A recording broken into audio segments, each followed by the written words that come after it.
মুখের আশেপাশে থাকাও পাপ। রাগে ফুসফুস করতে করতে বলে আদ্রিতা। সিয়াম শুকনো কাশি দিয়ে দাঁড়িয়ে পড়ে।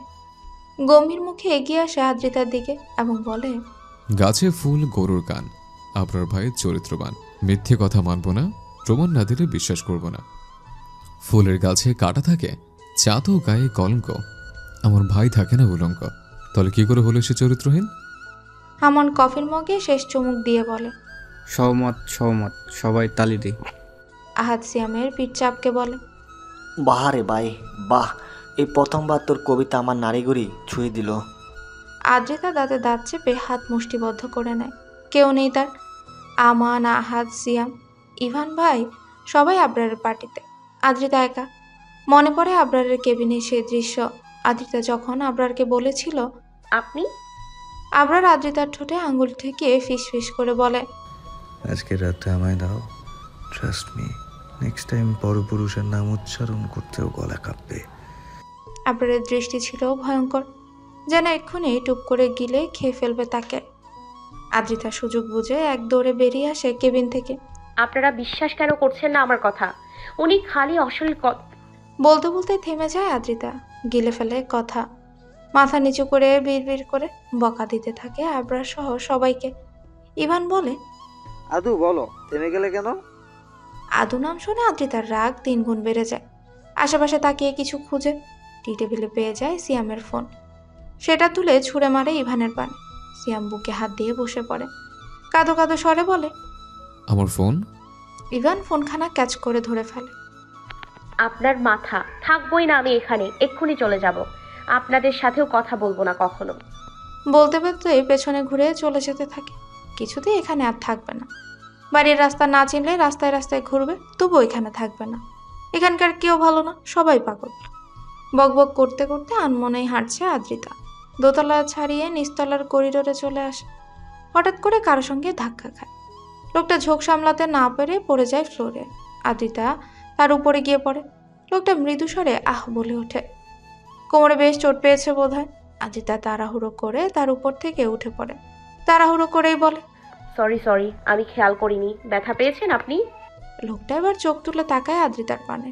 প্রথমেই নজর পড়ে গোলাপি অধরে, পরপরই শরীরের প্রতিটি ভাঁজে নজর বুলিয়ে নেয়। সাদা রঙের টপসখানা ফর্সা শরীরে দারুণভাবে ফুটে উঠেছে। এডিসি তাসিনের অফিসে হট বিউটিফুল বাঙালি মেয়ে, ইন্টারেস্টিং বিষয়। লোকটা বাঁকা হাসে, হাঁটু মুড়ে বসে পড়ে আয়েশ করে, দুহাত উপরে তুলে আড়মোড়া ভাঙতে ভাঙতে শুধায়, বাঙালি? আদ্রিতা মাথা নিচু করে হুম বলে। লোকটা আবারও হাসে, নিজের হাত এগিয়ে দেয় আদ্রিতার পানে। ইনোসেন্ট ভঙ্গিমায় বলে, ব্যথা পেয়েছি, একটু হেল্প করুন উঠতে। আদ্রিতা নিজের নরম তুলতুলে হাতখানা এগিয়ে দেয়, লোকটার হাত ধরে মুঠো করে এবং টেনে দাঁড় করায় তাকে। দাঁড়িয়ে যাওয়ার পর আচমকা লোকটা আদ্রিতার কোমরে হাত রাখে এবং সঙ্গে সঙ্গে সরিয়ে নেয়। আদ্রিতা চমকে কয়েক পা পিছিয়ে যায়। কপালে ভাঁজ ফেলে তাকায় লোকটার মুখ পানে। সরি, হ্যাঁ, ব্যালেন্স লাগতে পারিনি, এক্সট্রিমলি সরি। আদ্রি কিছু বলবে, তার আগে লোকটার চোয়াল বরাবর কেউ ঘুষি মারে। ছিটকে কয়েক হাত দূরে পড়ে যায় সে। ভয়ার্থক আদ্রিতা দুপা পিছিয়ে যায়। মৃদু স্বরে চিৎকার করে ওঠে। আবরারের মুঠো আদ্রিতার পানে তাকানোর সময় নেই। সে আহত লোকটাকে টেনে তুলে পুনরায় মারতে থাকে। লোকটা নিজেকে বাঁচানোর বারংবার বলতে থাকে, তানিশ, কি করেছি আমি? মারছো কেন? তবে আবরার জবাব দেয় না। ইতিমধ্যে সিয়াম, আয়ান, আহান, ইভান চলে এসেছে করিডোরে। কর্মকর্তারাও নিজ নিজ আসন হতে একটু উকি দিয়ে দেখার চেষ্টা করছে, তবে এগিয়ে আসার সাহস নেই। আদ্রিতা সিয়ামের হাত ধরে কাঁপা কাঁপা স্বরে বলে, ওনাকে মারছে কেন ভাইয়া? ছেড়ে দিতে বলুন। সিয়াম আদ্রিতার মাথায় হাত বুলিয়ে দেয়। আমি কিছু বলতে গেলে আমাকে বেদম পেটাবে, চুপচাপ দেখে যাও। দীর্ঘক্ষণ মারার পরে থেমে যায় আবরার। মারতে মারতে হাঁপিয়ে গেছে সে, জোরে জোরে শ্বাস টানছে। সাদা রঙের শার্টখানা ঘামে ভিজে জুবুতুবু হয়ে গেছে। সাদা ফ্লোর লাল রং ধারণ করেছে। লোকটার নাক মুখ ফেটে রক্ত পড়ছে। নিভু নিভু আঁখি মেলে তাকানোর চেষ্টা করে লোকটা। আহত হাত তুলে ইশারায় বুঝায়, তোকে দেখে নিব তানিশ। আবরার পুনরায় লাথি মারে লোকটার পেটে। সিয়াম, একে ছুঁড়ে ফেলে দিয়ে আয় নর্দমায়। গম্ভীর স্বরে বাক্যগুলো আউড়িয়ে আদ্রিতার সামনে গিয়ে দাঁড়ায়। আদ্রিতা শুকনো ঢোক গিলে রিনরিনিয়ে বলে, আমি কিছু করিনি, চিনি না একে। আবরারের কানে বোধহয় সে কথা ঢুকলো না। সে মুঠো করে ধরে আদ্রিতার হাতখানা এবং টানতে টানতে নিয়ে যেতে থাকে। আদ্রিতা অসহায় নয়নে তাকায় সিয়ামের পানে। গাড়িতে একটা বাক্য ব্যয় করে না আদ্রিতা, চুপচাপ বসে থাকে কাচুমাচু হয়ে। আবরারকে বড্ড ভয় করছে তার। একটা সুস্থ মস্তিষ্কের মানুষ কখনো আরেকটা মানুষ কিভাবে মারতে পারে? এই মানুষটা পাষাণ নির্দয়, যখন তখন আদ্রিতাকেও মেরে দিতে পারে। ভাবতেই গা শিউরে ওঠে আদ্রিতার। এখনই মরতে চায় না ও। এখনো বিয়ে করা হয়নি, বাচ্চা হয়নি, জীবনকে উপভোগ করা হয়নি। অনেকদিন বাঁচতে চায় ও। আমাকে মারবেন না, আমি কিছু করিনি। অফিস থেকে বাড়ির দূরত্ব বেশি নয়, ৮ ঘন্টার পথ। তবে 10 মিনিটেই পৌঁছে যায় আবরার। অতিরিক্ত স্পিডে গাড়ি ড্রাইভ করেছে। আজকে আর গাড়ি পার্কিংয়ে রাখেনি। রাস্তায় গাড়ি থামিয়ে নেমে পড়ে এবং আদ্রিতার পাশের দরজা খুলে তাকেও টেনে নামায়। পুনরায় টানতে টানতে নিয়ে যায় বাড়িতে। এবারের দরজা 3টে সিস্টেমে খোলা যায়, 1 পাসওয়ার্ড দিয়ে, 2 ফিঙ্গারপ্রিন্ট দিয়ে আর 3 কার্ড দেখিয়ে। আবরার বুড়ো আঙ্গুলের ছোঁয়া দিয়ে দরজাটা খুলে এবং ভেতরে প্রবেশ করতেই অ্যানি দৌড়ে এসে আদ্রিতার পা জড়িয়ে ধরে। দীর্ঘক্ষণ একা বাড়িতে থাকতে থাকতে বোর হয়েছে সে, ভয়ও পেয়েছে নিশ্চয়। আদ্রিতা নিচু হয়ে অ্যানিকে কোলে নিতে চায়, তবে পারে না, কেননা আবরার পুনরায় তাকে টানতে টানতে কক্ষের দিকে নিতে থাকে। টানছেন কেন? বাড়িতে এসে গিয়েছি তো। জবাব দেয় না আবরার, সোজা নিজ কক্ষে গিয়ে তবে হাত ছাড়ে। এতক্ষণে স্বস্তির নিঃশ্বাস ফেলা আদ্রিতা ক্লান্ত ভঙ্গিমায় বিছানায় বসে। আবরার দরজা বন্ধ করে নিজের পরনের শার্ট খুলে ফেলে। ড্রেসিং টেবিলের উপর থেকে আয়রন মেশিনে সুইচ অন করে, একটু অপেক্ষা করে। গরম হয়ে গেলে আয়রন মেশিনখানা চেপে ধরে আদ্রিতার ডান হাতের তালুতে। চিৎকার করে উঠে আদ্রিতা, হাউমাউ করে কাঁদতে শুরু করে। ছাড়া পাওয়ার তাড়নায় ছটফট করতে থাকে অনবরত।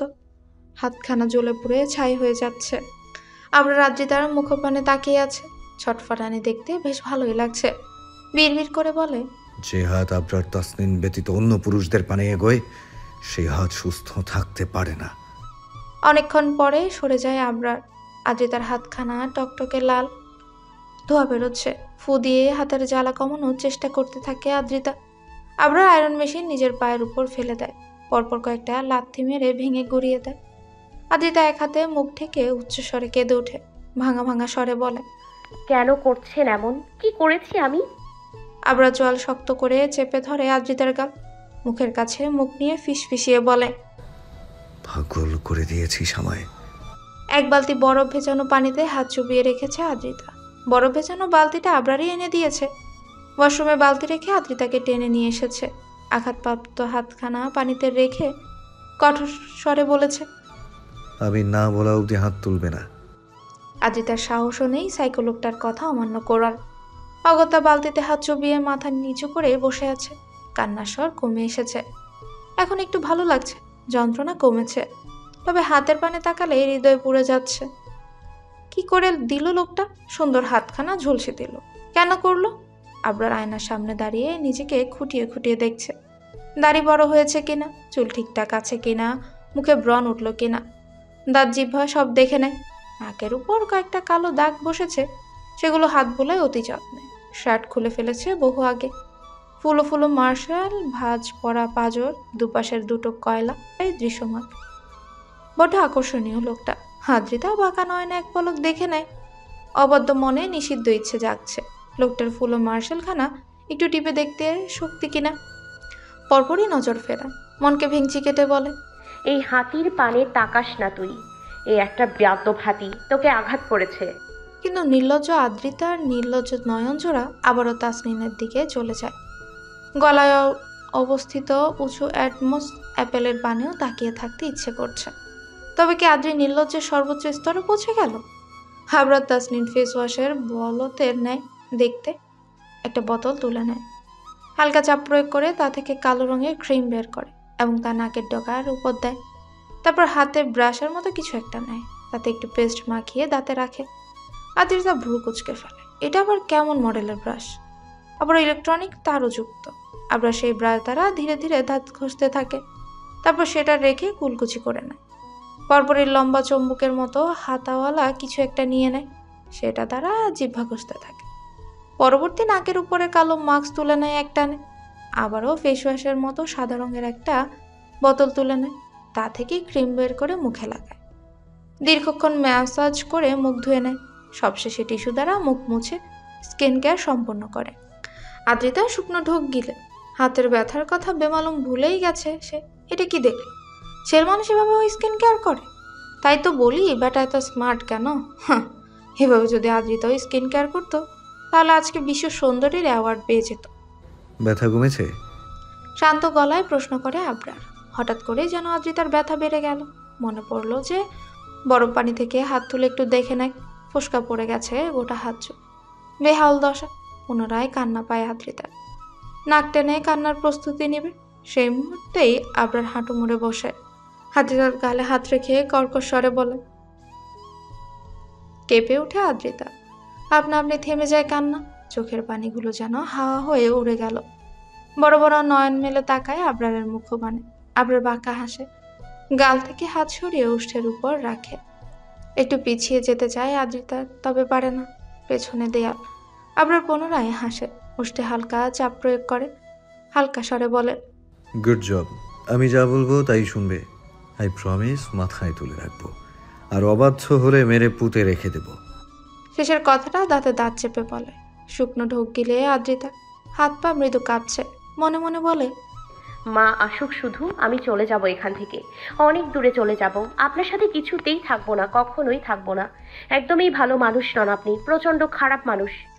ভাবনার মাঝে আদ্রিতা অনুভব করে শূন্যে ভাসছে সে। আবরার কোলে তুলে নিয়েছে তাকে। ভয়ার্থক আদ্রিতা চেপে ধরে আবরারের গলা। এই বুঝি লোকটা তাকে ফেলে দিল কোল থেকে। মৃদু স্বরে চেঁচিয়ে বলে, ফেলে দিয়েন না প্লিজ। ধবধবে সাদা বিছানায় এনে আদ্রিতাকে শুয়ে দেয় এবং সেও শুয়ে পড়ে আদ্রিতার উপরে। বুকে মুখ গুজে আয়েশ করে চোখ বন্ধ করে নেয়। ছটফট করে ওঠে আদ্রিতা। মনে হচ্ছে বুকের উপর পাথর চেপে ধরেছে। খোঁচা খোঁচা দাড়িগুলো সুরসুরে দিচ্ছে। শ্বাস আটকে আসছে অস্বস্তিতে। বুকখানা কাঁপছে পাল্লা দিয়ে। দুটো হাতে আবরারের বাহু ধরে সরানোর চেষ্টা চালায় আদ্রিতা, তবে ব্যর্থ হয়। এক চুলও নড়াতে পারে না। শেষে হতাশ ভঙ্গিমায় বলে, ভাইয়া প্লিজ সরুন, আমার ভালো লাগছে না। আবরার সত্যিই সরে যায়। আদ্রিতার পাশে চিত হয়ে শুয়ে পড়ে। মাথার উপরে অবস্থিত সাদা রঙের দেয়ালের পানে তাকায়। বলে, ভালো লাগাতে হবে। আমার যেভাবে ভালো লাগবে সেভাবেই থাকবো। আদ্রিতা মনে মনে ভেঙায়। মুখে বলে, আমি তো আপনার বউ না। বাকিটা শেষ করার আগে আবরার জবাব দেয়। কাগজ ছিঁড়ে গিয়েছে, লেখা মুছে যায়নি। আদ্রিতা নিজের আঘাতপ্রাপ্ত হাতের পানে তাকিয়ে বলে। আপনি আবরার উঠে বসে। ঘুমাও। আবরা চলে যেতে নেয়। আদ্রিতা চটজলদি বলে ওঠে, আমার কথা ছিল। কথা বলার মুড নেই আমার, রোমান্স করার মুড। এখানে থাকলে করতে ইচ্ছে হবে। বলে বড় বড় পা ফেলে প্রস্থান করে আবরার। আদ্রিতা বাম হাতে নিজের চুল টেনে বিরক্তির নিঃশ্বাস ফেলে বলে, বিড়বিড় করে বলে, এই পাগলের বউ যে হবে তাকে রোম্যান্স করতে করতেই মেরে ফেলবে বেয়াদ্দব হাতি। ড্রয়িং রুমে বসে আছে সিয়াম, আমান, আহাদ এবং ইভান। সকলের মুখশ্রী থমথম। ভীষণ চিন্তিত তারা। আবরারকে আসতে দেখেই সিয়াম দাঁড়িয়ে পড়ে। আঙ্গুল তুলে বলে, আবরার, তুই একটা সাইকো। দেখে আমার ভয় করছে। আদ্রিতা কি করে থাকবে তোর সাথে? তুই তো। হাত উঁচু করে সিয়ামকে থামিয়ে দেয় আবরার। আমি সাইকো, মাফিয়া, প্রচণ্ড লেভেলের ব্যাড বয়। তবু ওকে আমার সাথেই থাকতে হবে, আর কোনো অপশন নেই। আমান বলে ওঠে, কেন থাকবে হবে? ভালোবাসি ওকে। চোখ মুখ কুচকে ফেলে আবরার। আই হেটস ফাকিং লাভ। এসব ভালোবাসা টাসা বুঝি না আমি। শুধু এইটুকু বুঝি, শি ইজ মাই প্রপার্টি। আহাদ এক লাফে আবরারের সামনে এসে দাঁড়ায়। গালে হাত দিয়ে ভ্রু কুচকে প্রশ্ন করে, কবে থেকে মনে হলো সেই তোর প্রপার্টি? আবরার চট করে জবাব দিতে পারে না। আবরার কক্ষ থেকে বের হতেই আদ্রিতা বসে পড়ে। এদিক সেদিক খুঁজতে থাকে। টি টেবিলের উপর কাঙ্ক্ষিত জিনিসটা পেয়েও যায়। চটজলদি টি টেবিল থেকে ফোনখানা তুলে নেয়। কল করে আতিয়া বেগমের ফোনে। রিং হতে হতে কেটে যায়। কল রিসিভ করে না সে। মা ছাড়া দুনিয়াতে আরও একটা মানুষ আছে আদ্রিতা, সে হচ্ছে তার বাবা আরিফ। মা ফোন ধরছে না দেখে আদ্রিতা বাবাকে কল করে। সাথে সাথেই রিসিভ হয়। বাবা।